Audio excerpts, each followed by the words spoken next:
BJP బహిష్కృత నేత Kuldeep Singh సెంగార్కి Delhi high court shock ఇచ్చింది. ఉన్నావ్ బాధితురాలి తండ్రి కస్టడీ మృతి కేసులో 10 ఏళ్ల శిక్షను నిలిపివేయాలంటూ దాఖలు చేసిన ఆయన పిటిషన్ని న్యాయస్థానం తోసిపుచ్చింది.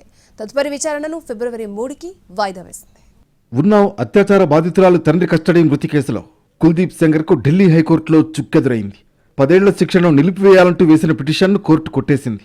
శిక్ష విషయంలో రిలీఫ్ ఇచ్చేందుకు సరైన కారణాలు లేవని తెలిపింది. విచారణను ఫిబ్రవరి 3కు వాయిదా వేసింది. ఉన్నావ్ అత్యాచార కేసులో కుల్దీప్ సెంగర్ దోషిగా తేలి జీవిత ఖైదు అనుభవిస్తున్నారు. ఇటీవల ఈ శిక్షను నిలిపివేస్తూ ఢిల్లీ హైకోర్టు కీలక ఆదేశాలు జారీ చేసింది. అంతేకాదు షరతులపై బెయిల్ కూడా మంజూరు చేసింది. అయితే ఈ తీర్పుపై సిబిఐ అధికారులు, బాధితురాలి తరఫు న్యాయవాదులు సుప్రీంకోర్టును ఆశ్రయించారు. దీంతో శిక్ష నిలిపివేతపై సర్వోన్నత న్యాయస్థానం స్టే విధించింది. కస్టడీ నుంచి విడుదల చేయొద్దని పోలీసు శాఖను ఆదేశించింది.